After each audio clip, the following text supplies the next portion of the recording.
আজকে দুপুরবেলায় মা ঠিক করে নিয়েছিল যে আজকে রাতের বেলা লুচি বানাবে। তোমাকে যে বললাম মা আমরা মোটা হয়ে যাচ্ছি, এসব করো না। তোরা খাবি না? এটা বললে কখনো হয়? ব্যাপারটা হয়ে গেল না বিড়ালের সামনে মাছ রাখা। আমারও একটু খেতে ইচ্ছে করে। তোমার জন্য আমরা এরকম হয়েছি। খুব সুন্দর, খুব আবার আবার করিস না। আর বড় করব না না? না না না। এটাতেই হবে? হ্যাঁ খুব সুন্দর হয়েছে। এ তো গোল কোথায় হলো গো মা? দারুণ হয়েছে দে। যা হয়েছে কাজ চলে যাবে। না, না, এটা আমাদেরই পেটে। খুব সুন্দর হয়েছে। মা তো যেমনই বানায় প্রশংসাই করতে থাকে।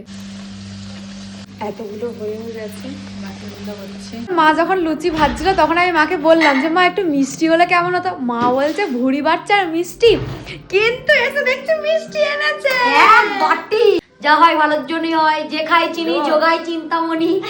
ওবেলা মা ফুলকপি ক্যাপসিকাম আলু দিয়ে তরকারি করেছিল, সেই তরকারি। এবেলা ফুলকো ফুলকো লুচি, শীতের শেষে খেজুর গুড়ের মিষ্টি। এখন মা প্রত্যেককে প্লেটে প্লেটে দিচ্ছে। ও বাবা, আমার দিদি কারোর জন্য অপেক্ষা করে না। অপেক্ষা করি না, আমি এইভাবে চিন্তা বলছি, চিন্তা করেছি।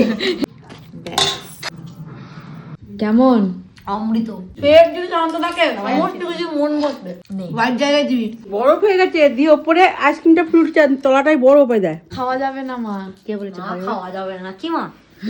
এটা বরফ আর তলাটা আইসক্রিম। ও বাবা, ওর বরফটা চামচ আর তলাটা কিছু বরফ লাগে খাবে, না। সাদাটা ফুলছে, এটা পুরোটা আইসক্রিমটা আর তলায় বরফ। এটা খাস না, তাই তো ডিপ ছিল না, ওই জন্য এরকম। ইস, কিভাবে আইসক্রিমটা খাচ্ছে! জমে গেছে, খাবি? কামড়ে কামড়ে আইসক্রিম খেয়ে নিচ্ছি। বরফ কে কামড়ে খাচ্ছে? এখন ইউটিউব খুলে দেখছি সবাই কাশ্মীর যাচ্ছে আর ওখানকার বরফগুলো কামড়ে কামড়ে খাচ্ছে। আমরা তো মানে কাশ্মীর যেতে পারবো না, বরফ তো খেতে পারবো। হ্যাঁ সত্যি। আচ্ছা, আমার দিদি এমনই, এটাকে চামচ করে সত্যি খাওয়া যাবে না। কাশ্মীরে বরফ কিনলে ঠান্ডা লাগবে। বিয়ে বাড়ি থেকে বাবার আইসক্রিম, এটা বাবাকে আইডিয়ে না। মাও যেমন তার মেয়েরা বরফটা মিষ্টিটা টেনে নিচ্ছে। কাশ্মীরের বরফ কেসে লাগা? মজা খায়া?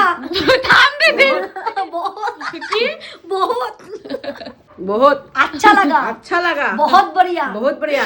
ও বাবা, তুই বিরাট হিন্দি জানিস, তুই আমার মাকে শেখাচ্ছিস। চেষ্টা তো করছি। অবশ্যই। মানুষ শিখতে শিখতে সব হয়। আমি আর মানে কালকে হিন্দিতে কথা বলবো।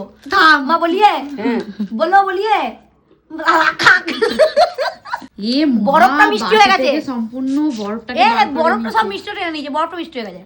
কাশ্মীরের বরফ কেউ খাচ্ছি। আইসক্রিম খায়, আইসক্রিম খাওয়ার পরে তুই ভক্তি উড়িয়ে দিবি। বুড়িকে দেখো না, আমি খাবো না। খেয়ে দেয় মিষ্টি, বুড়ি খেয়ে দেয়।